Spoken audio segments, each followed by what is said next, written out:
Bonjour à tous, ce soir, Libo vous propose de vous engouffrer dans un courant d'art. À l'occasion des fêtes de Pâques, le diocèse de Rouen invite des artistes dans différents lieux de culte de la région. Églises, cathédrales et abbatiales vivront pendant un mois au rythme des concerts et des expositions. Bienvenue dans Les Yeux bien ouverts.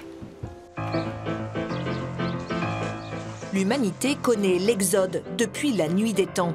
La guerre, la famine ou le climat ont toujours poussé des peuples à fuir leur patrie. Le sculpteur Jean-Marc Depas a souhaité poser un regard poétique sur ces hommes en souffrance. Le thème l'a obnubilé durant 5 mois.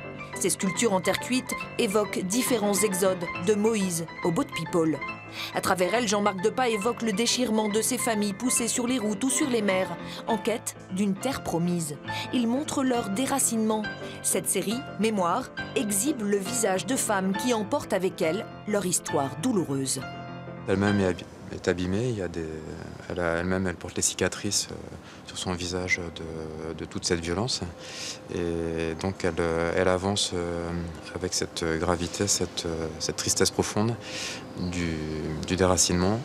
Et elle porte en elle toute son histoire récente qui la pousse au départ.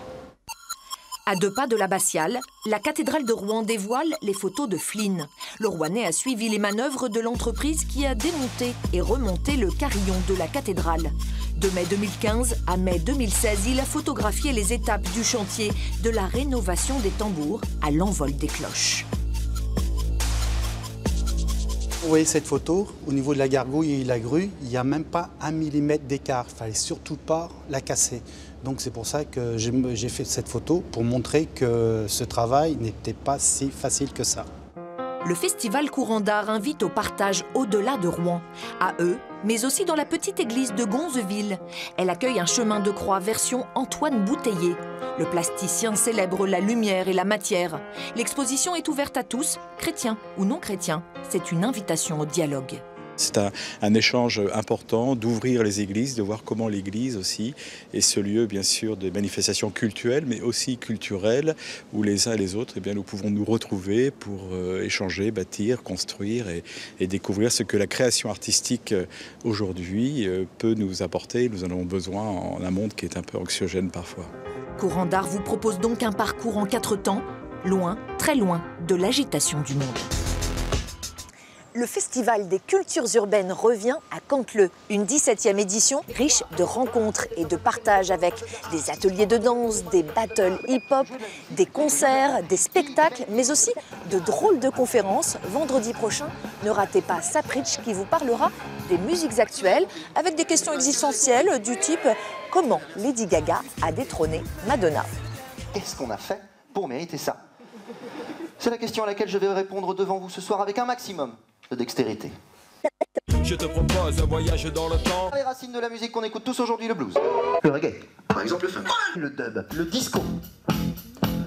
Le disco dont nous ne parlerons pas parce que c'est de la merde, voilà. Alors que la soul c'est plus... Ouais... Autre expression urbaine qui devrait ravir les nostalgiques des années 80. Le salon du jeu Rétro Gaming s'installe pendant 2 jours à l'espace François Mitterrand de Canteleu. Le rétro gaming, c'est quoi? La réponse en images. Déco, loisirs, vêtements, auto, moto, la tendance vintage est partout. Au cœur de ce phénomène rétro, le disque vinyle et les jeux vidéo.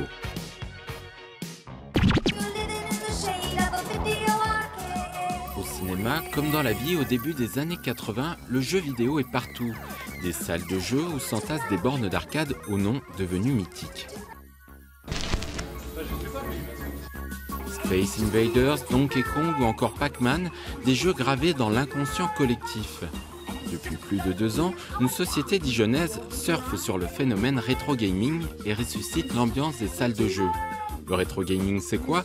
Eh bien tout simplement le fait de jouer avec des jeux vidéo d'ancienne génération. C'est ce retour vraiment, cette envie aussi de jouer ensemble, de partager un moment de jeu comme on pouvait partager une partie de billard ou une partie de baby-foot. Enfin, on le partage encore aujourd'hui en l'occurrence. Mais dans le jeu vidéo, c'est vraiment une notion qui s'est énormément perdue. On joue aujourd'hui en ligne Alors on peut jouer à 150, mais avec 150 personnes qu'on ne connaît pas. Donc en fait, le jeu vidéo rétro a cette petite sensation quand même de ce facteur sociabilisant, on va dire.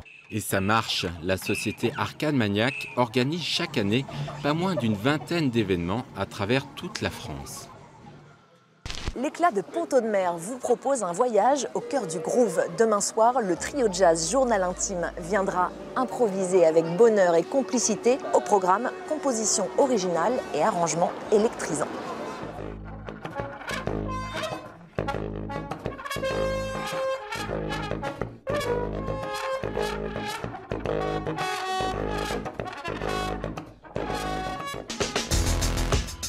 Il est devenu célèbre grâce à ses sketchs avec son compère Omar Sy. Fred Testo sera seul sur scène cette fois, ou presque. Dans son spectacle Presque seul, le comédien nous invite dans son quotidien un poil déjanté à découvrir au théâtre de l'Hôtel de Ville du Havre. Si je sais celui-là, voilà, c'est Caillou, ça s'appelle Caillou. Où sont les femmes? Tire-lui les cheveux à cette chipie là. Mais ça va, madame, 5 minutes, Ça y est, je m'emporte, la bête se réveille. Avant de nous quitter, sachez que Tous Azimuts débute ce soir à Dieppe, scène nationale. 2 soirées autour des performances artistiques et de dîners jubilatoires. 20 artistes, un metteur en scène et un chef cuisinier vous mijoteront des numéros exceptionnels.